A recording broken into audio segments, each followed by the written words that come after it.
welcome to a quick pint and a catch-up with me, Sarah. It's the weekly show where I have a quick pint and a catch-up with one of my industry friends. This week we've got Denny Rogers with us. How you doing, Denny? I'm all right, I'm good. Yeah, not bad, not bad. We're going to have a little chat with Lianne as well and find out her beer of the week. So we'll just have a quick hello with Lianne. Hello there, Lianne. Hi. How you doing? I'm good, thanks. Thanks for having me back for another week.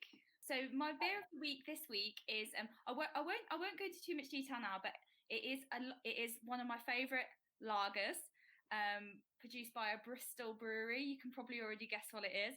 And I'm wanting to get it in this week before all the bad weather comes back, because I love drinking lager when the sun is shining and it's as hot as it has been the last few days. It is really, really hot. I am sweltering slightly here at the moment. So it's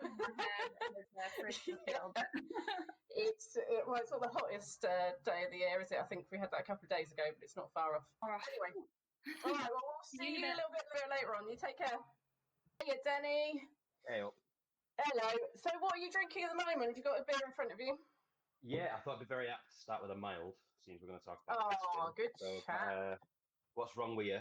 3.7% mild from Attic Brewing in Birmingham. I say I've never heard of them until the other day. Just walked into Tiny's Tipple in Chorlton, where I've not been in ages, but it's a good little wine shop with a really nice little beer selection in the back. Sichuan Don from Black Lodge Brewery over in Liverpool. My friend's there, so I do get to go to their brewery regularly when I do my Liverpool tours. There it is. So this is a Sichuan pepper, really hard for me to say, peppercorn pale, 5.4%. And it's actually a little bit more like a wheat beer. It's got a lovely fruity aroma on it. It's really floral, really dry. And that peppercorn flavour is just coming through. Really, it's just a lovely, like dry, refreshing beer with loads of floral and spicy notes coming through. It's double-walled Japanese glass too, to keep the beer cold when I'm holding it. So I definitely had to dig that one out for today since it's so hot. So, I'm drinking my lager glass. I don't actually have any lager today. Cheers. Nice one. So yes, Denny. So you work at Beatnikz Republic's Northern Quarter Bar. You're the duty manager there, and you also help us an awful lot with our tour groups when they come in. So passionate about Cask beer that I had to get you onto the show and just talk a little bit about your opinions on Cask beer and how you look after Cask beer at Beatnikz Republic as well, because you do a fantastic job there. Through what you do at Beatnikz Republic, like your day to day. Yeah. So, like I said, my title is duty manager. I've also got the title of resident expert. I'm not sure where that came from. I might have made that one up myself.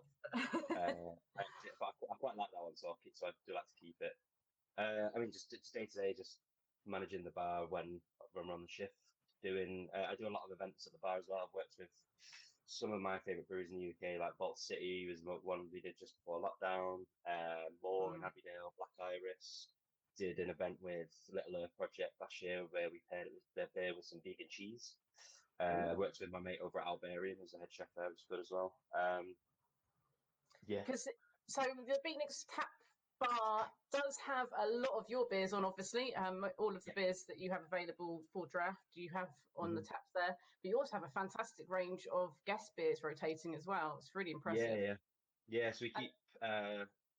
Line 1's our house, lines 2 through 7 are Beatnikz beers that all rotate through different Beatnikz beers depending on what we have. Then the other 6 lines are all guests. We've done like events with some of the big breweries in the state, Brewery from California, and it's loads of that sort of stuff. We've had loads of great breweries from up and down the UK on as well, all over Europe. It's been great. It must be really, really nice to be able to work with that sort of dynamic of being able to get all those special beers in.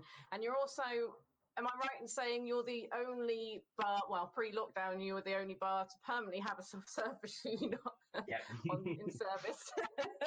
Anybody who's got one has copied us. I was somewhat reluctant when we very first got it in, but now I'm the one who loves to mess about with it the most. Can you explain what a soft-serve is before we go? So people, just in case they've come across one before. It's basically just a slushy machine that you stick the beer into and it turns it into whipped up creamy beer. It's ridiculous and it's hilarious to stick like popping candy and sweets and iron brew rock and things like that on top of it. Oh, We had one where we put fudge and chocolate syrup all over it, and it was an absolute mess, but it was mint. On one of the tours, I think it was with your we tour did, group. yeah, with the ball biscuit in it. Yeah, I put Mhm. it was Kentucky Riot with soft serve snap, which was our ginger pale on top of our Kentucky stout with Tasty. some biscuits. Yeah, some people Mhm. didn't like that though. Some people Tell thought it you was what, blasphemy. I could do with one of those right now. That would be just spot on. No, definitely, I know exactly what you mean. It's Yeah, it's sweltering at the moment. Right. So, how did you get to your job as GC manager? What's been your career path so far? I mean, completely different to what I intended to do. I went to uni in 2014, Sheffield, Hallam, to study politics. I wanted to be a history teacher, but did a bit of work in a school, loved it, but realised it wasn't for me. I was working at the Royal Northern College of Music from 18. Then I worked in a pub in Manchester and a pub in Sheffield, both called the Crown at the same time. And sort of just realised I fell in love with working behind bars. Realised it was really fun. I don't think I was ever intending to get into it as much as I was, but there was definitely a love for it there. And then working at Electric in Cheltenham for a while. Oh yeah, I know the place very well. Yeah. That was great. I mean, I was there. I went in there around about, I think it was around about December 2017. Yeah, so it would have been just after I finished uni, I think. And yeah, working there was really fun. Worked with Robin, who was the original GM. She's the GM that opened up the Beatnikz Republic Bar. Works at Cave now. Got a good relationship with her. She promoted me. Then she poached me over to Beatnikz when she, pardon me, sorry, when she moved over. So yeah, that's how I ended up at Beatnikz. No. Sort of just fell in love with beer and fell in love with bar work, and then just sort of accidentally worked my way up. Oh, as I mentioned, you help us with the tours in Manchester, and you usually welcome several tour groups through the tap room on a Saturdays. Your passion for beer is really obvious. What part of talking to the tour groups do you enjoy the most? Well, when I was thinking about this, it was a difficult one to sort of come up with an answer for, just mainly because I weren't really sure. I love doing it. But I think the one thing that I really like is when people do engage with the tours a lot, especially when it's people, at the beginning of the tour, they'll tell you that they don't like beer or they don't drink beer or something like that. And they get something that surprises them because they've never tried a beer with any real flavour or that style of beer. They tell you they don't like dark beer because they've had a bad experience with Guinness, so they love Kentucky Riot, or they had a bad beer with a wheat beer because they didn't like Blue Moon or Old Garden or something like that, and then they love Weizenart. So it's always a nice experience to have someone find something new when they listen to me ramble about beer. Basically, it's always a nice feeling. Yeah, I've always been impressed with your passion for cask beer. It's always been a real pleasure to see that. So what sparked that passion for you? I was thinking about it before, and it sort of has always been there with beer. Like, other than I guess sort of the first couple of years at uni, where really I didn't drink a lot of beer in general. I mean, that's not true. We used to drink in the Nursery Tavern on Ecclesall Road in Sheffield. Drank copious amounts of moonshine in my first year at uni. So I fell in love with moonshine by Abbeydale because you basically just see Abbeydale or Bradfield. Moonshine is a beer, not the moonshine. Moonshine is an old school English pale by Abbeydale. Yeah, just to you weren't starting on moonshine as your drink of choice. Oh my god. Yeah, I was thinking, like, I used to go to the pub. Definitely not underage. Definitely wasn't going when I was 16. I used to go with my dad a lot, and we usually have one of two things we do. We either go to the pub to watch the match, usually have a lager, just because the pub we went into, that's what they sold. Or we'd go and go for food or something like that and he'd buy me a pint of whatever he was drinking, which was usually Cask, something on Cask. So I think that's where I fell in love with it. And then going into sort of when I got into craft beer, I think I did what a lot of people do, and you sort of avoid cask beer for a bit. You're so excited by these crazy flavors that are going on in the more modern contemporary styles and what have you. I got really into New England IPAs at one point, and very seldom do you see them on cask. And it was quite ironic because I remember once calling it old man's beer or twiggy beer or something like that, which I always find really funny that I've said those terms, because really when I think about it, I always loved bitter. Even when I wasn't drinking it, I still loved it. It's just a style that it's just amazing, and I don't really. I think I never lost my love for it. I just sort of stopped drinking it for a while, and then the more I got into beer, the more I sort of went back to cask and realised how good cask was and what have you. Sort of drink as well, like being when I was first sort of pub I worked in was in Manchester, and that's where I got taught how to learn to deal with cask and how to serve it properly and make sure you're not serving someone a bad pint and things like that. And that's sort of the whole process, as opposed to just sticking a coupler on something and it going through your lines, having to actually look after and keep your beer proper throughout the 5 days or whatever you're going to get out of it. That was something that really, really was exciting to me for a long time. It still kind of is. It's the first times I ever drank a proper craft beer was in the Font in town. And it was an Arbor beer, and I still to this day remember drinking it and sitting down and just drinking this. It was a pint on cask, and it was a pale ale of some sort. And I remember sitting down and just thinking, this is phenomenal. It's just amazing. And I think that was sort of my first real foray into drinking craft beer on cask sort of thing. And like Arbor were definitely one of my first sort of introductions to drinking a lot of craft beer. They're a great brewery. When you have an Arbor beer, it's going to be good. Yeah, we're talking about cask beer. Can you explain to people who may not know what cask beer is exactly? Yeah, so I mean, like, this is obviously what we're saying, what a cask looks like. It's a specially designed vessel. And to put it simply, cask beer is beer served from a cask. It's real ale, as you'll obviously hear a lot of people, especially Camera, calling it. But it's conditioned in, it's beer that's been conditioned in the cask, goes through an extra stage of fermentation, and that's what creates that lovely, super soft carbonation. So if ever you hear someone call it flat, they're wrong. It's not. It's just naturally soft carbonated. Similar to the UK as well, which is very much so an important thing too. Really massive part of our heritage and also. Have you had any people from abroad who have come to try your cask beer as well, or? It's a strange one because you do get you find that sort of people from North America, they really want to try cask beer. I remember chatting to some Canadian people. I've got a cousin out in Canada who and they were telling me the same sort of thing where like they have cask festivals. So they only get to drink it once a year, and they love it when they get to drink it. So when they come over here, they get so excited. In America, have you ever seen like the cask tapping events that they do? Like some breweries will have, or bars will have this big event where someone gets to tap a cask to me when I see stuff like that. The one though, I don't seem to find a lot of Europeans wanting to drink cask beer.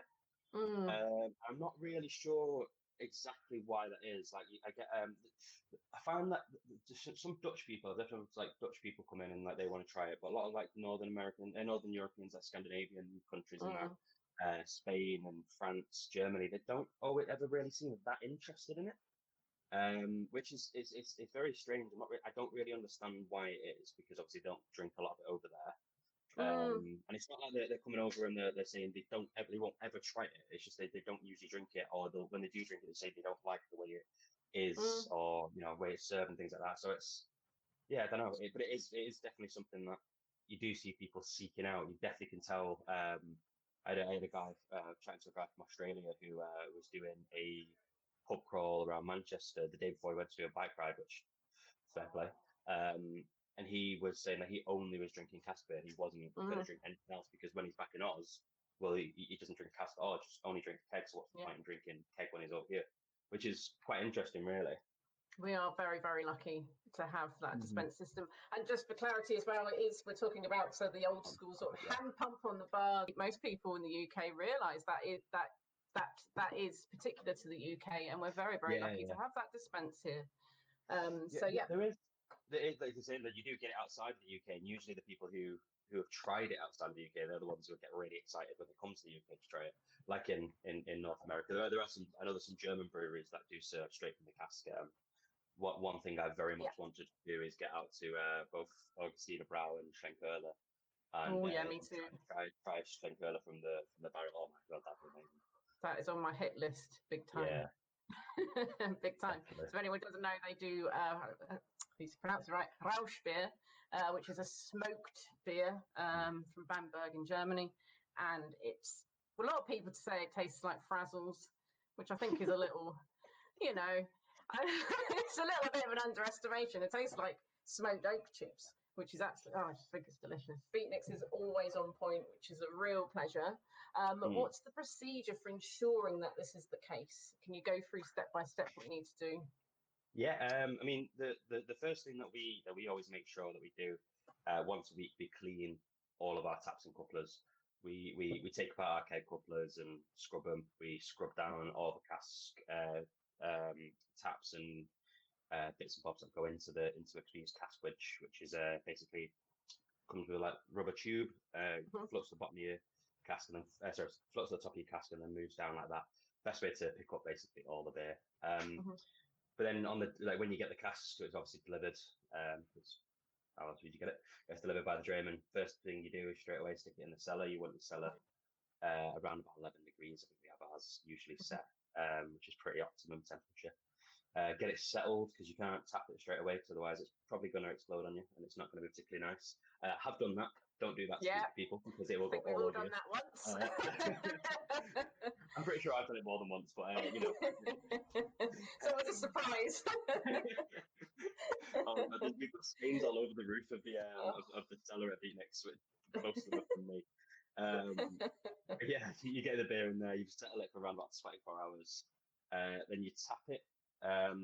Maybe I could show you get a picture of a tap. So yeah, please. You tap it and you vent it, usually again for around about 24 hours. Let it get ready to serve. Then you put the cask wedge in. We use cask, let's say we use the cask wedge, so I'll show you the picture of what they look like. Oh yeah, awesome. You got the camera. Okay, yeah. Here's your rubber tube that just drops into the cask. That floats, and that's what picks up the beer. Obviously, once you're pulling it through on the bar, then that's how you do it. You also want to be serving it, I'm saying, around about 11 degrees ish. Depends on what your cellar's at. If it's too cold, it's going to be a bit minging. If it's too warm, it's going to be really minging. Yeah. So the temperature is really important in terms of the level of carbonation that stays in the liquid as well, isn't it? Well, on top of when you hear, like saying, if you hear someone say the beer's flat, it's not. It's naturally carbonated. If you hear someone say the beer's warm, it's not. If it is warm, then take it back. You don't want to be drinking it. It should be served at cellar temperature, so it should be cool, but it's not cold. It's not like keg beer, which is usually around about 4 degrees. Quickly, what we should be looking out for in a badly looked after cask, the sort of flavours that you might get from that. Yeah, I mean, so if you've got obviously your beer is turn at the like when it's coming to the end of its life, you're going to get sour flavors. It's going to be losing a lot of its flavor as well. You want to look at the color of it as well. If it's hazy, it might be the end of the cask. Obviously, unfined beers exist now. A lot more common now. But if it's really hazy and it's really murky, you definitely expect it not to be. It's probably the end of the cask, or badly cleaned lines, badly cleaned equipment. Have a nice. Well, to be fair, it depends on where you are in the country. If you're down south, you might not be getting as much of a head on it, but if you've got a nice creamy head on the beer, that's usually a good indicator that you've got a good beer. I know. I had to say I purposely left out any questions about sparklers, but we might go through sparklers. I don't mind not having a sparkler on. I just like to head on my pint. Just be a bit more vigorous if you're not going to have one on there. I'm a southerner, obviously, and I have to say I prefer beer without a sparkler. Don't throw things at me. Just because I find that I like to have the carbonation in the beer itself rather than on the top of the head, whereas northern drinkers like to drink through the carbonation and have that really creamy head on top. But it's just personal preference, isn't it? Definitely. A place in London called, I think, the Lyric had a pint of Kentucky Riot, which is our bourbon. Kentucky bourbon stout. So finding a Beatnikz beer in London was pretty cool anyway. But yeah, I had a pint of that down there without sparkler. It was lovely. It was exactly how it should taste. But I am definitely the opposite. I definitely prefer a sparkler on, but I don't mind it if it hasn't got one on. So a sparkler, for anyone who doesn't know, it's a little plastic thing that screws on the end of the tap. As you're pouring out the beer, and it just agitates, it sort of sprays it out, doesn't it, like a shower head. There we go, fantastic, thank you. Look, that's what it looks like. Yeah. So it just sprays out the beer, so that just agitates the CO2 to just rest at the top of the pint. So yeah, you get that nice creamy head on there. But yeah, it just depends as well, and it depends on the brewer's preference too. I know, my hometown brewery, St Austell Brewery, they dispense all their beer via sparkler. So I didn't realise that actually, I was drinking sparkler beer mostly when I was living in Cornwall. So, I can't hate it that much. But I think sometimes it can hide the condition of a beer. Like sometimes you can get away with putting on a beer that might be a little bit lacking in condition. Put it for a sparkler, and then that will sort of add to the flavour instead. The trick of cask beer is really the fact that you've got all of that sort of love and care that goes on in the background to ensure that you get a perfect pint every time. When you do get that perfect pint of cask beer, it is just an incredible thing. It really is. It really is. I think when you look at especially this side, our side of the industry, the craft beer sort of side of the industry, if you aren't putting all that love and attention into your beer, I think that's I guess a big middle finger to the brewery sometimes as well. When you look at this beer, you buy an amazing beer from whichever brewery it might be, you stick it on a badly kept line, or you're not cleaning the equipment properly, then you're not serving that beer how it should be served. You're not serving that beer how people want to be drinking it, or how people deserve to be drinking it. That's the thing. That's why we all take a lot of love and attention, and put a lot of love and attention, and take a lot of care of our beer at the bar. So. The recent history of cask, at the beginning of the craft beer movement in the UK, we definitely saw a reluctance for new breweries to offer cask as part of their product line. Why do you think that might be? I think there's definitely down to the fact that obviously cask beer doesn't keep as well as keg beer does. So obviously, if you've got beers that are not going to be shifting as quickly as, say, something by one of the bigger cask ale breweries, real ale breweries at the time, then it's understandable why they wouldn't do it. I know that there were some, I think, Beavertown started out as a cask only local brewery, and then went to pretty much keg only. Brewdog, I think, were the same or very similar. But also one of the things that I think one of the reasons would have been to sort of move away from the what had become of cask ale and beer as something of the past, whereas craft was supposed to be new and exciting and different. And I think as well that probably down to a part of it being especially in the beginning, even now, but especially in the beginning, craft beer was so influenced by America. If you look at the original, the original two craft beers, whatever you want to call them, or the original ones in 2007 with Jaipur and Punk, they were West Coast IPAs, or West Coast Pales, or whatever they were calling them at the time. They were an American style beer. Obviously, Jaipur could be served on cask, but Punk was served on keg, and that was what you would have done in America. You wouldn't have had a 6% West Coast IPA, West Coast Pale, or whatever they would have called it at the time, served on a cask. It would have been served on a keg. So I think there definitely is a little bit of that down to it as well, like dispense method. Which is so ironic. Which is so ironic considering, their whole craft beer movement was based on UK styles of beer. So as far as I'm aware, it's because all the homebrew was made legal in the UK before, I think it's about 20 years before it was made legal in the US. They were able to grab all of our homebrew books, because obviously they're in the same language, and learn the recipes from there. So yeah, they grabbed the IPA recipes, they grabbed pale ale. IPA particularly ran with, because it was able to showcase their American hops, and really that has got to be the most diverse beer style we have, I should imagine. Yeah, really interesting stuff. I was reading. Well, I have been reading as well. There's a book. I can't remember the name of the author. I don't have it with me. Called Barrel and Stout and 7 Ounce, the story of Goose Island and Bourbon County and things like that. It's a really, really good, really interesting book. But they were saying that, when in the early days of craft beer in America, they had unpasteurized kegs. They weren't conditioning it exactly the same as they grew to be able to do it. So when they were sending these beers, and they were also the conditioning weren't as great in the bottles as well sometimes. So when they were sending the beers across the country, it weren't keeping. So that's why they started to have the sort of conditioning methods that they use now, that everybody uses now in keg. Because it wouldn't have been that much longer after the stainless steel keg became the popular the most Yeah. popular usage of dispense in the US that craft beer kind of started in the late 70s, early 80s. I mean, and keg does keep, like you're saying, keg does keep so much longer, and it's so much easier to look after it compared to cask. I mean, I can understand that, especially smaller craft breweries where maybe they haven't got a good relationship with the publican or the people who are going to dispense the beer. They are going to be reluctant to sell it to people. We've clawed it back from the brink anyway, and it's been really heartening to see that resurgence recently in interest for cask beer. What are your thoughts on that? People are just realising cask is mint.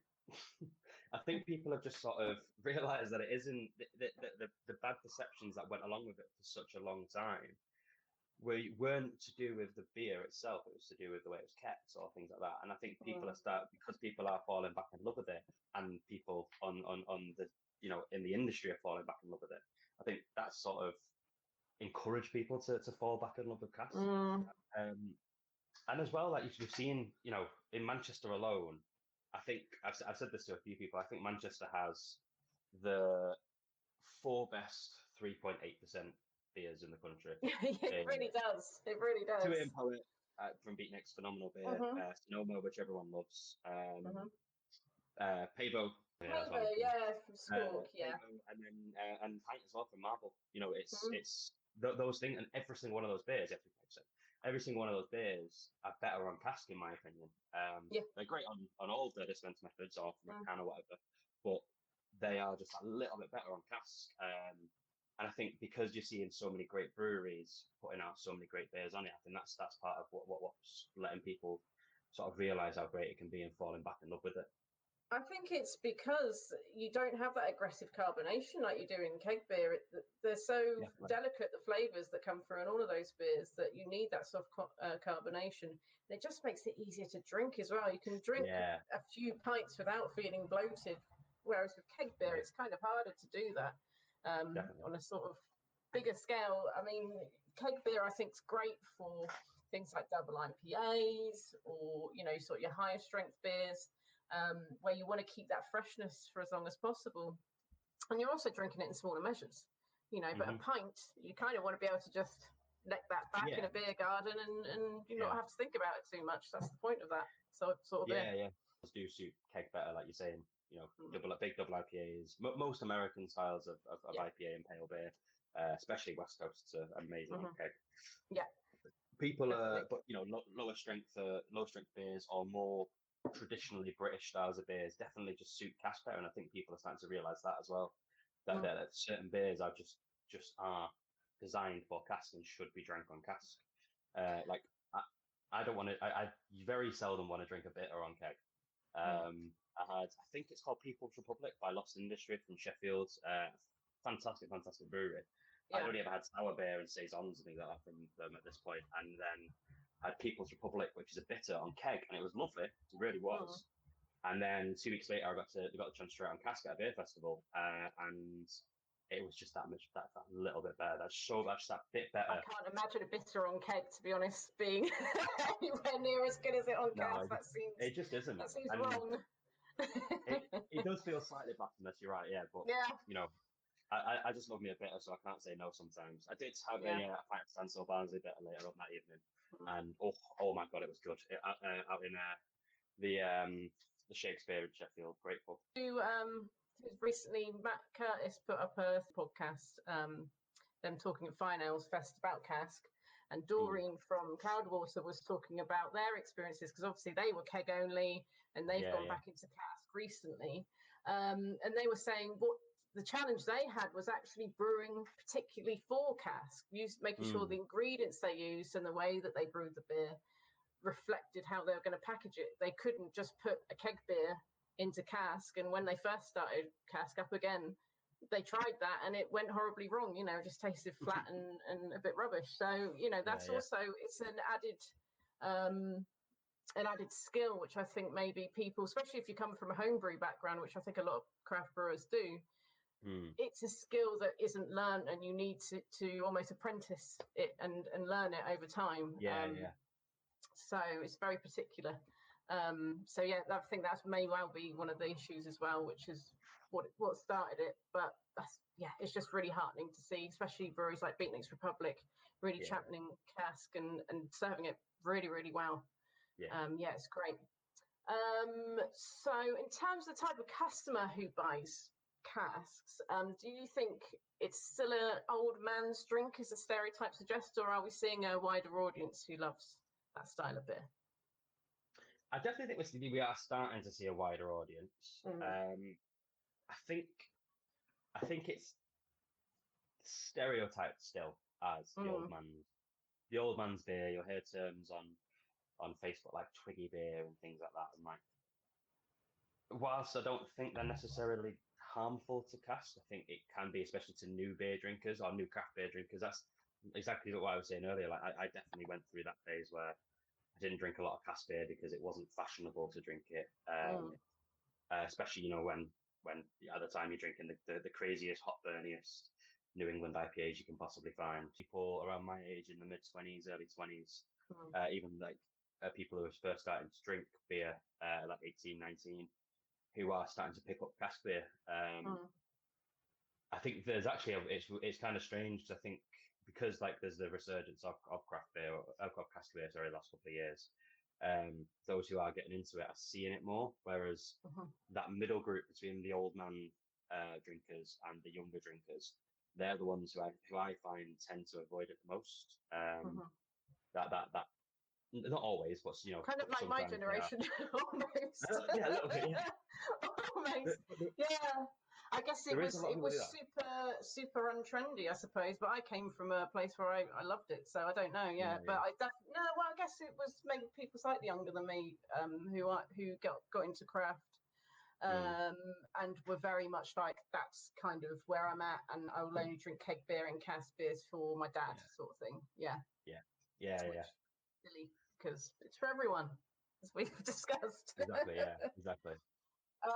Do you find you've turned more sort of your typical old man drinker into craft beer? No, because I think that those who see cask beer are usually pretty still reluctant to call it craft beer. Or sorry, in that group, there are still people who, I don't think it's not a bad term, but do call it, who differentiate keg beer and real ale as two completely different things, as one as being craft and one being real ale.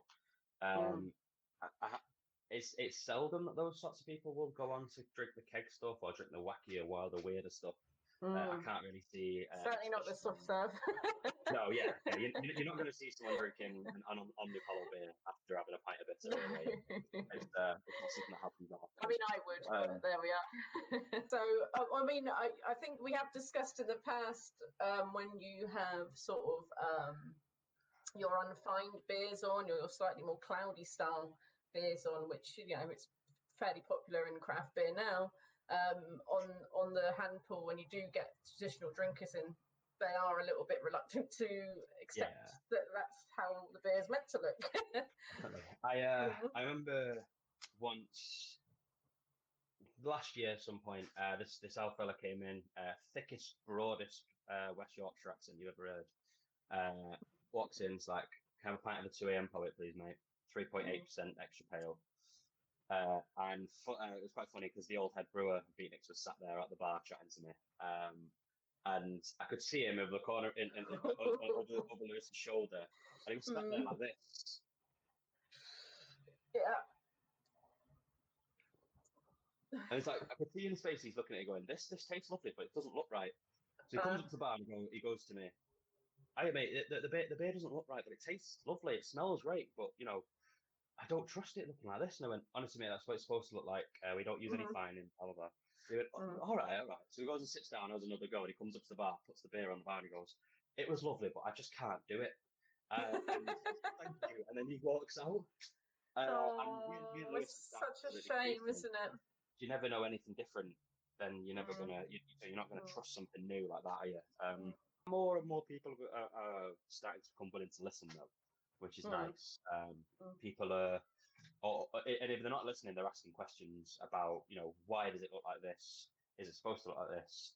As opposed to straight away going, "Oh, this doesn't look right." They're asking, "Is it supposed to look like this? Is it unfined?" Because I think they probably don't know the terms, but they know that there's unfined beers that look a bit hazier now, there's fine beers which look super clear and things like that. And then there's the in-between where people use, different types of, non-isinglass finings that may look a little bit hazy, but not super hazy, things like that. Really well to our next question, which is about the vegan market. So you are a vegan yourself. We've seen a huge rise in veganism in the younger generation. How important has it been? Well, first of all, can you explain what vegan cask means or vegan beer means? And how important has it been to develop a vegan cask offering? Vegan beer is simply just beer without any animal products in it, same as any food, any clothing, anything like that would be. But I think the big one, obviously that just means, your oyster stouts, you don't have oysters in them. Your milk stouts or your milk beers, you don't have any lactose in them. Or in Omnipolo's case, you don't have bacon in your beer. But I think the big one that people don't realise is isinglass, which is obviously used to fine and clarify the beer and make it super clear. That's the one I think a lot of people don't realise exists, and they don't realise that it happens in the beer. It's, in my opinion, a bit gross. And also kind of unnecessary as well at this point, I think. I think we are kind of getting beyond the point of, there's the stereotype of if it was hazy, it was bad, it was off, it wasn't being kept right. Now, I think, like I said, a lot more people, even if they're not quite sure 100% of the time, they're more willing to ask and more ready to ask about those sorts of things. I think they're understanding that it can be hazy and still be good and still be, being kept well and things like that. It's vegan if it doesn't have isinglass in it in particular. So in cask beer that is used and sometimes not declared on beers as well. So that is added to the cask to help drop out the proteins. So the proteins drop to the bottom of the cask and therefore you get a really bright beer. But yeah, the isinglass is made from the swim bladder of the sturgeon fish. Ironic that we've seen such a sort of increase in breweries getting rid of isinglass and making a lot of their beer vegan, but also a massive increase of breweries using lactose. So we're seeing a lot more vegan beer come up and a hell of a lot more not vegan beer coming up. Who used to work for Beatnikz Republic, she was on a Beer with Nat school yesterday, in fact, and she was talking all about vegan beers and how you can actually manipulate the brewing process or use vegan ingredients to get the same flavours that you would normally get from lactose in a beer. So again, you can experiment with those. You don't necessarily have to use lactose in your beer. No, definitely not. I mean, as well, like sweet, I've seen quite a lot of sort of more pastry stouts and sweet stouts, things like that coming up. There was a fantastic one from Don Zoco, Mass. It was a vegan coffee sweet stout, and it was absolutely amazing. That sounds great. I mean, brilliant brewery anyway. But like that sort of stuff, it's becoming more and more common, and as brewers become better and experiment more. And experiment constantly, those sorts of things are becoming more and more accessible and sensible to easy to make. And about it a while back, and basically whoever the brewery was, I think it was more, said, when they first started out, they were asking breweries in the US like why they didn't fine their beer, and they were saying one of the reasons they were saying was, for one, what's the point? You don't need to fine your beer. There's no point in doing it if you don't have to. And also they said, even if it is the smallest, most minuscule chance that you're going to rip any flavour, any aroma, any of the body, anything from the beer, then why would you do it? Because you're then just ruining the beer. It might not affect it at all, but it might completely change the flavour of the beer than what you want. So why do it? I understand why breweries do it. So like it's less and less common now, especially in craft beer breweries, and we're starting to see so many like phasing it out. I mean, Roosters did it recently. They phased out all isinglass. 5 Points started doing it, I think, as far as I'm aware. I think they've only got 2 beers left that use isinglass. Squawk did it a couple of years ago. Everybody's starting to do it, and I think that's a really good thing to see. Track have done it as well recently. They stopped using isinglass and everything. It just seems a no-brainer, really, because obviously you're opening up that beer to so many more people, and like you say, there's no point really in using it as long as people can accept that you may get a slight haze on your cask beer, but the flavour is still the same. Sort of talk in the industry about the price point of cask. It is always traditionally a little bit cheaper than any keg offering. Everyone, as Melissa Cole said on a call yesterday, everyone seems to know the price of a pint, but not the value of it, which I thought was a great quote. What are your thoughts as someone who directly sells beer to the consumer on that?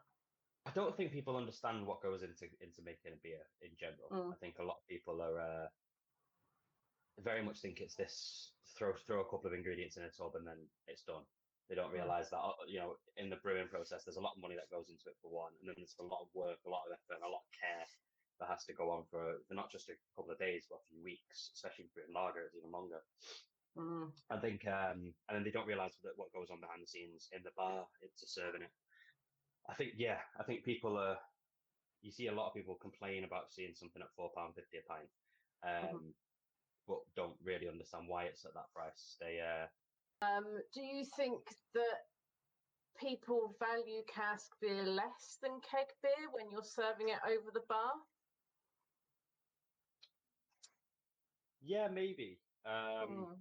I think it comes down to what we were saying earlier on, how even though it is starting to get trendier or become more sort of loved by, I guess, most people, it's definitely still seen as the lesser option. It's usually seen as, you know, like you're not seeing, as a rule, you don't see very strong beers, you don't see very adventurous beers, things like that on casks. Or if you do, the very special occasions sort of thing.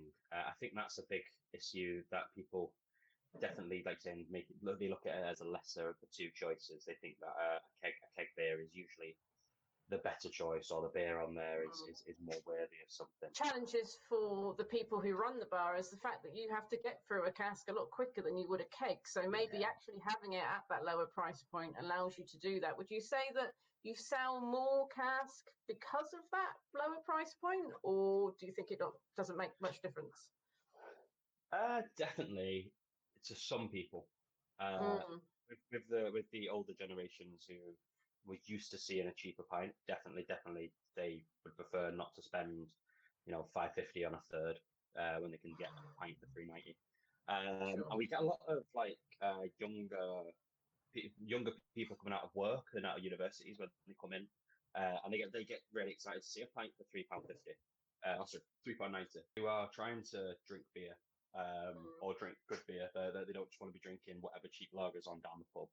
Because I remember being a student and not having the money to go out and, you know, drink craft beer all the time. I was buying my craft beer from the shop at the bottom of the road, which I was always getting the deals if I could, except for when my loan came in, because I usually got most of my loan on vinyl records and beer, which is what I still do now with my wages. But yeah, I think that's. I think there definitely is some people who do prefer it or prefer to drink it because of the price. Just to be able to open it out to more people as well. You know, craft beer can be very expensive, but if you have got that slightly cheaper option, then hopefully you can see more diversity of people being able to enjoy that beer. And especially people who prefer, you know, sort of more traditional drinkers who prefer to drink in large volumes in pints. You know, you've got that offering too. So yeah, it adds to that diversity. So yeah, I think there is a lot of concern about the price of cask beer versus keg, but I think it would be a shame to see an overall lift in price. If it's possible to keep it low for the consumer, that would be great and make it more accessible. But obviously times are tough and ingredients are expensive and staff are expensive, so it's a real problem really, isn't it, weighing those two things up and finding that balance. It's a really tricky time at the moment with the pandemic and all of those challenges that come along with that. Of all the methods of dispense, cask is the one most at risk because obviously it can't be used while we're not in the pub. So on the future of cask. Drink it. Just drink it. That's the only advice I can give to people is just drink it. Drink it or we'll lose it, basically. Exactly. It really is. It is very much the use it or lose it. Really excited. I was not at all expecting it to happen, but I'm really excited to see a lot more traditional styles becoming popular. I mean, actually, the first beer I had was a mild. ESB, I've just absolutely raved over. I could not believe how good that was. With craft beer people who are on the ground, as it were, we've all been saying we really want to see a resurgence in bitters. We really want to see a resurgence in sort of brown ales and that sort of thing. And finally, it seems to be happening after, I think I've been saying that for about 4 years now. Stars to keep them and drinking Cask beer to keep it going. Definitely be overjoyed when I get my first pint of Cask beer, when we can all get back to the pub, be that the 4th of July or whenever that may be. What would your dream first pint back be? A good pint of bitter. If I can get to, I got so excited the other day. I went down to Port Street after I was helping out the brewery for the day.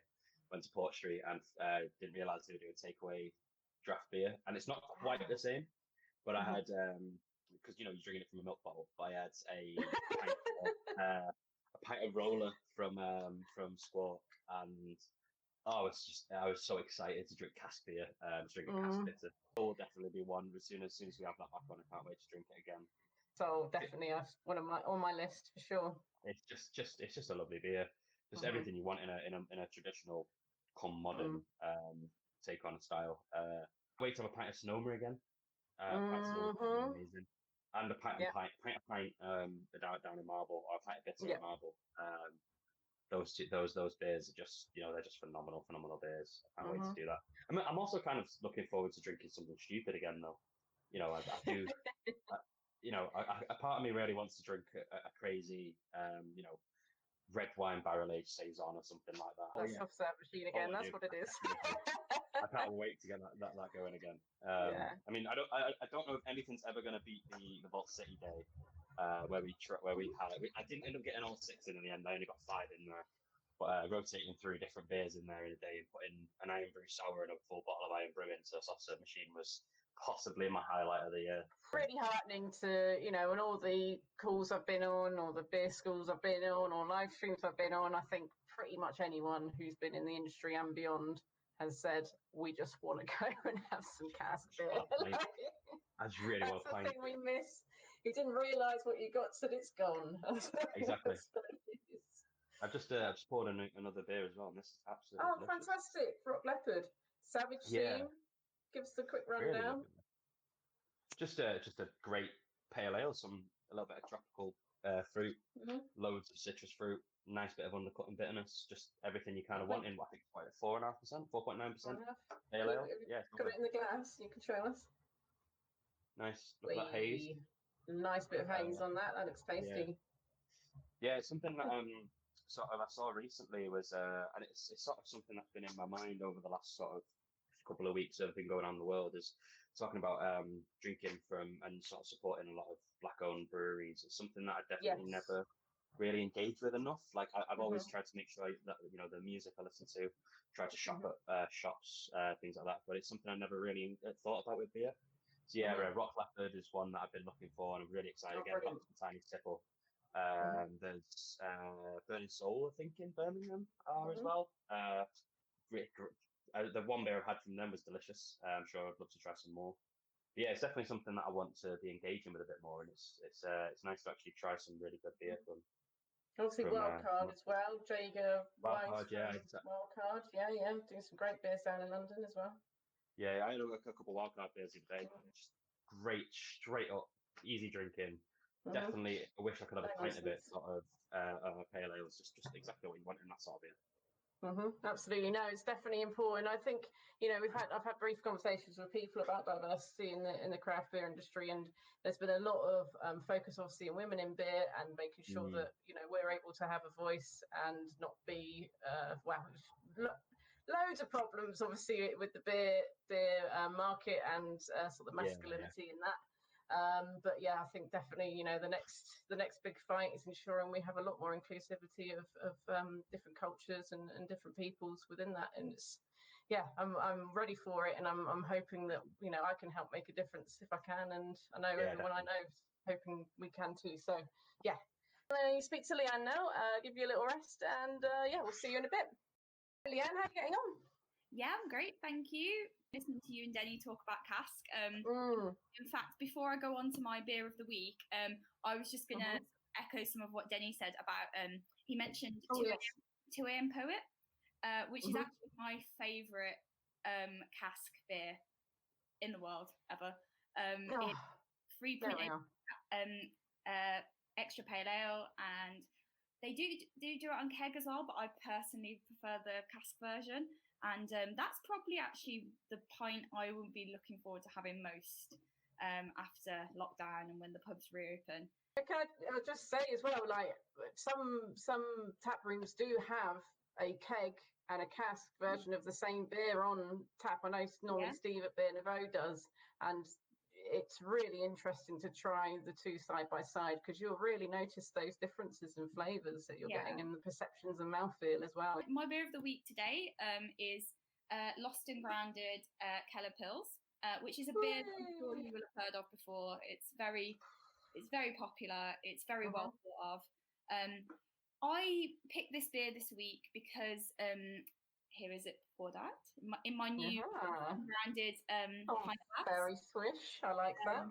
Which is one of the most sturdiest pint glasses I've ever owned. The weather is like this, like super hot. Like I really just crave great lagers.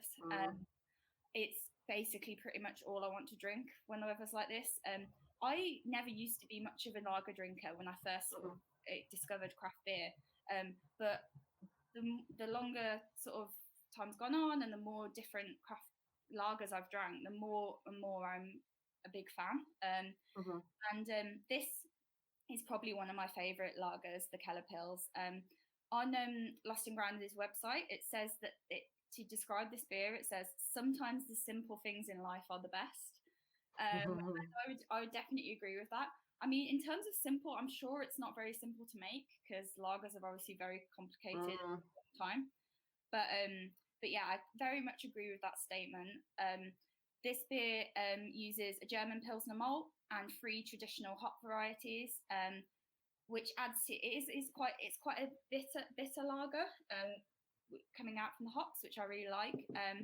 Lost and Grounded are based in Bristol, and this is one of their flagship beers, which, as I said, is highly thought of. It's often sort of tipped as being one of the best craft beers. And it's crisp and light, exactly what you want from a lager. And it's also got a slight breadiness on the nose as well. And I taste a very slight, subtle breadiness to it as well, which I quite like. Yeah, it's everything a lager should be, basically. And you can actually order Keller Pils from the Lost and Grounded web shop at the moment, and you can buy it in a 5-litre mini cask, which is what I've done here. I've got the can, but it was very tempting. And you actually get, if you order the cask, not the cask, the keg. The mini keg, isn't it? Yeah. I've got cask on the mind. If you order the cask keg, I did it again. From them, you get 2 of these glasses free. Okay. So we've already established it's quality merchandise that we're getting there from those guys. So it is, exactly. And also like what a lot of the other breweries are doing at the moment as well. If people are NHS workers, there is a 20% off discount as well if you use your NHS email address. So yeah, I was very excited to get a little delivery from Lost and Grounded, because I'm a big fan of the brewery, and I have mostly been focusing on ordering Manchester-based breweries during lockdown, mainly because obviously they're close and I want to support them, but it is nice to sort of branch out a little bit as well from time to time. So that's my beer of the week. I was also going to give a quick honourable mention to another beer delivery that I've had this week, which is from Pressure Drop, nice, a London-based brewery, who I'm a big fan of, but my boyfriend is obsessed with Pressure Drop. And this beer is called Escape the City, and it's a New England IPA. It is made with Crow, Citra and Strata hops, and it is 7.4%. So it's pretty strong. I had one of these in the garden yesterday. I'm not opening this one on camera because we've only got 2 left, and I think my boyfriend will kill me if I without him, because he likes it so much. Also, I think it might be a bit too hot to open a 7.4 right now and down. Definitely. I don't know. I'm gonna stick with the lager for now, but it was a super juicy super dank beer with a very strong grapefruit hit, which they describe it as it's so wrong but so right. I don't really know exactly what they're getting at with that, but I just think it's right. Recommendations. Always good to see you. That's okay, no worries. Nice to see you too. Thanks for having me again. No worries. Well, enjoy the rest of your evening, and we'll see you soon. See you soon. Bye. Take care. Bye. Hey, Denny. Ready to go through the beers that got you through lockdown so far? Yeah. Okay, well, before you do that, I'm going to just pour a beer because I've been waiting to do it on camera. So I do have a classic Manchester beer. Alphabet Flat White. So a white breakfast stout, 4%. So it's a good job we're near the end of our... I was very tempted to, if I hadn't had a drink last night, I was very tempted to crack something big and special. I've got a bottle of West Veteran that I was tempted to crack before I got there. Nice and clear. So first of all, grainy coffee aroma just hits you, which just confuses the hell out of you if you're not used to getting that from a pale beer. Gorgeous condition. The head on that's beautiful. But not very grainy on the palate, which is great. You know, it's very smooth, very light, very refreshing. Slightly creamy, and it just lifts. You just end up with this lovely sort of coffee flavour in your mouth. It's actually, I thought it might be a bit much in this temperature, but actually it's really refreshing. I'm enjoying it. So cheers to everyone at Alphabet. Let's go through your lockdown beers then. Of course. So I've split it up into 6 categories. 2 of them I'll just get out of the way quickly. So one of them isn't beer, it's cider. I just wanted to say because I had this phenomenal cider. That's cool. It's a Gospel Green 2016 vintage brew. It's a champagne method cider, and it was absolutely just glorious. Got it from Beermoth. The other one I want to say quickly is my supermarket pick, because not everybody can buy craft beer all the time or expensive beer all the time. So Aldi's Rheinbacher Pilsner, it's just a good Pilsner. It's like it's like £1, £1.70 a bottle or something like that, or I think it's four for £4.50, and whatever it is, it's absolutely banging. Just a decent straight up pills. The other 4 categories I've come up with are Beatnikz, so I want to just give a shout out to the best Beatnikz beers as well.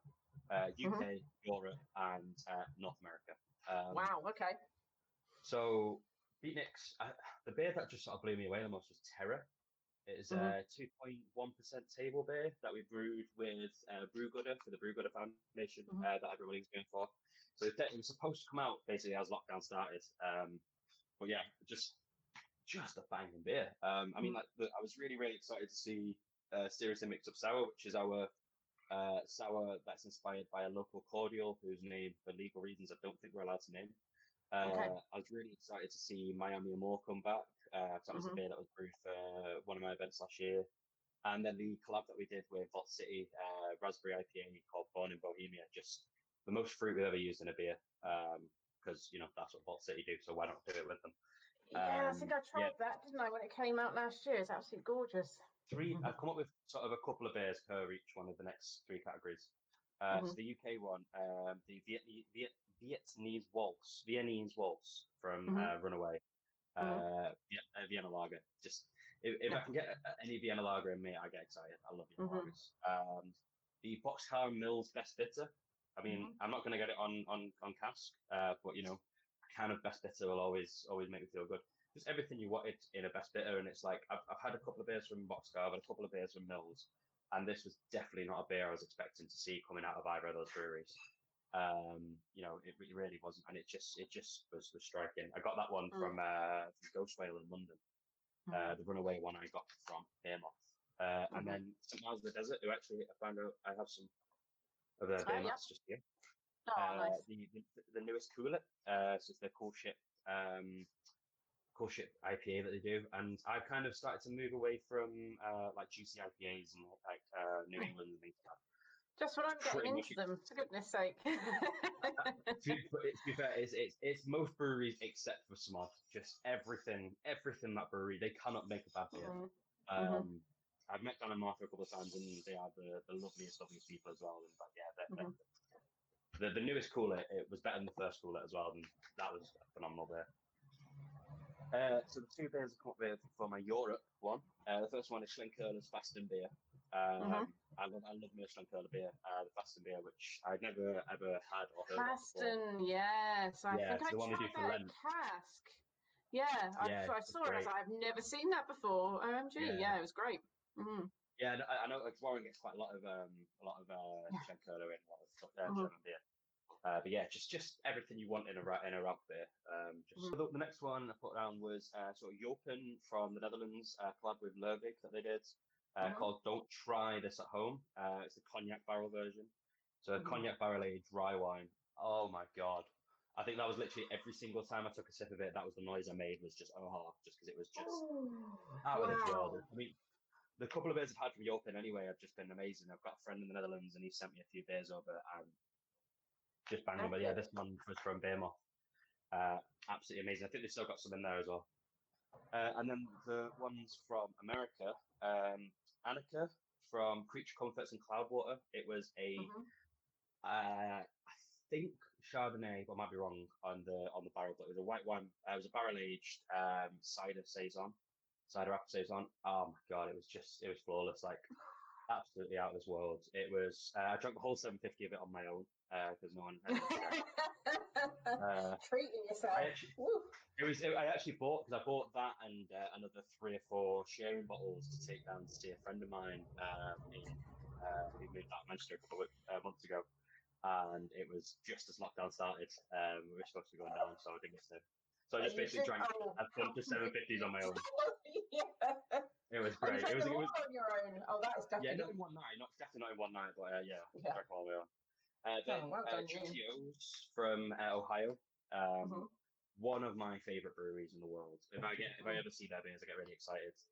It was actually John from the GM of Beatnikz, the bar, who gave me the heads up that Gross Whale in London had some of their barrel aged stuff. So it was Dark Apparition, which is the first beer I ever tried of theirs, the barrel version. Wow.